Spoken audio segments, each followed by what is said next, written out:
Hey, I have a story to tell. It's about a girl who loved loud things. Bright lights, silly jokes, matching fan shirts, full volume playlists at 2 in the morning. She never thought she'd fall for someone quiet. Someone who whispered more than he spoke. Have you ever loved someone who never asked you to change? But somehow you almost did. You think you know yourself? Bright, loud, glitter on your cheek kind of girl.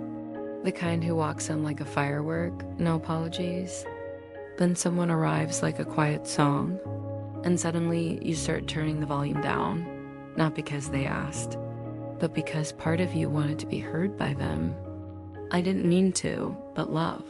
It sneaks past the guard, doesn't it? Gentle, unspoken, but it shifts you anyway.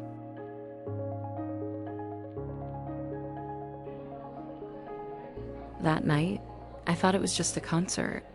I didn't expect to end up in a makeshift ambulance. Lyra's water broke even before the encore. Everyone panicked except him. Caspian didn't say a word, just looked up, a little confused. But he didn't kick us out. Tita Adi climbed in first, helping Lyra to the back. I slid into the passenger seat without thinking, and Caspian? He just nodded. Then drove, like the world was ending, but he wasn't afraid. After we reached the hospital and Lyra was taken in, I went back to the parking lot. I don't know why. Maybe to say thank you, maybe to ask who he was. But he was already gone.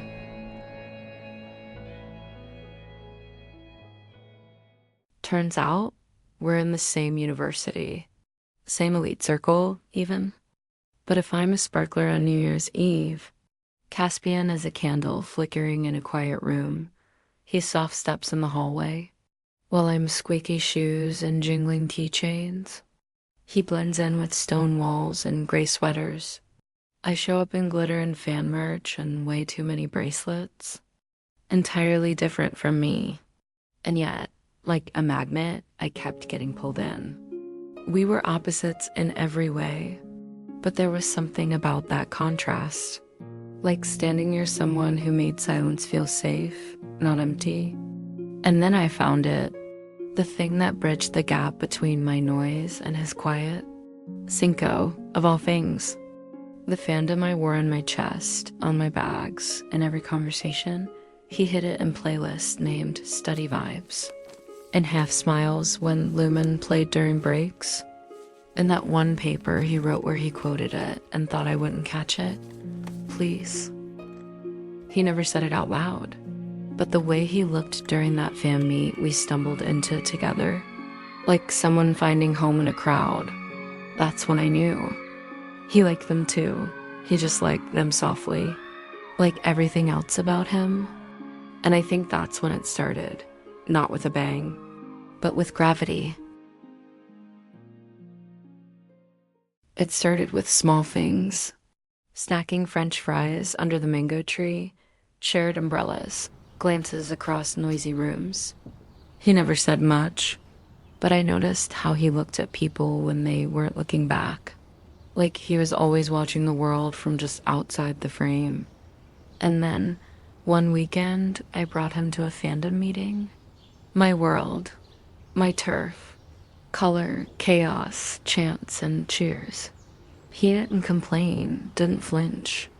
Just stood there, quiet, curious, like he was trying to understand why I love this so much. Someone cracked a joke on stage, something only a real fan would get. I laughed out loud, of course. Glittery, genuine. Then I turned and saw it. Caspian was smiling, not just a polite smirk, a real one. Eyes crinkled, shoulders relaxed. And for a split second, his whole face lit up. Like stars I didn't know he'd been hiding. I stared pathetically long, if I'm being honest. Everything else faded out, like the universe was nudging me to look, to really look. And that's when I thought, maybe I want to be part of his world. But more than that, I want him in mine. After that night, we walked home together. Just the two of us. I can't even remember what we talked about, something dumb about fandom names and finance majors. But I remember how the streetlights caught his profile, how his footsteps matched mine like it meant something. And that's when the question started. Am I too loud? Too glittery? Too much? And slowly, without realizing it, I began to shrink.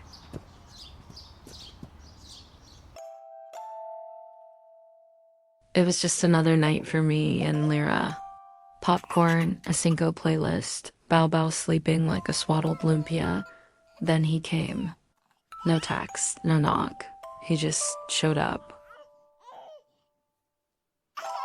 We sat there, 3 adults and 1 baby, all sunk into the same saggy couch. The kind of comfort that only happens between people who've seen too much of each other to pretend. He didn't look at me, not really. His eyes stayed on Bao Bao. And then, almost like he was talking to the baby, or maybe to himself, he said, I've been living a life that was already written for me. And just like that, something cracked open inside me. I used to think I escaped that kind of life, the written kind, the inherited kind. But maybe I never really stopped chasing someone's approval, even if it wasn't mine. Maybe that's why I wanted him to see me, not just as the bubbly friend of a friend, but as someone who could belong in his quiet, careful world. I thought if I walked his path, if I stepped softly where he stepped, maybe he'd feel less alone. Maybe he'd hesitate, maybe he'd turn around, maybe he'd choose me. So I tried. I took the internship, not because it was the best opportunity, not because I saw my future in it, but because I thought if I stepped into his world, maybe I'd be part of it too. So I traded script pitches for spreadsheets, swapped mood boards for market research, spent hours labeling folders, color-coding budgets, listening to men talk over each other in meetings I barely understood. I tucked away the glitter, took off the fandom pins, paused the playlist that made my soul bounce.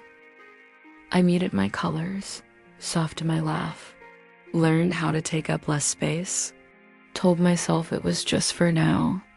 But every time I clicked through those financial reports, a little part of my dream faded into the margins, the one where I'd build something bold and loud, an entertainment company that looked like me. And all that quiet, I started missing someone. Turns out, it was me. One afternoon, I found myself behind the stairwell, biting back tears. I always said I'd never compromise, that I'd never dim myself down just to be loved. But somehow, here I was, wearing beige, speaking softer, folding myself in little by little. And I didn't even realize how far I bent until I almost broke. I was confused, angry at myself mostly, because all my life I've fought to be free. And yet, here I was quietly asking for permission to stay loud. I didn't hear him approach, didn't plan to let anyone see me like this, but he sat beside me anyway, quiet, steady, like the wind had carried him there. I laughed through the tears, said it was just allergies, and then he said it, "Don't change for me." We sat there for a while, no more words, just the wind. And the quiet understanding meant not every love is loud, but it should never ask you to go quiet. After that, I wore glitter again, pinned Cinco's fandom badge back on my tote, started humming their songs like they were spells that kept me tethered. Caspian didn't run. He didn't reach either, but he stayed. And in his stillness, I found the space to be loud again. I used to think falling in love meant finding the right person. Now I know it's about finding the right you. So no, this isn't a love story the way people expect. There was no big confession, no hand-holding at golden hour, just A girl who almost disappeared into someone else's silence, but didn't, because somewhere between the fan chants, the fluorescent offices, and the rooftop wind, I found love. I didn't shrink. I didn't whisper. I did it out loud. That's it for today. I am your story keeper, and I'll be back with more soon, more than stories or feelings in motion.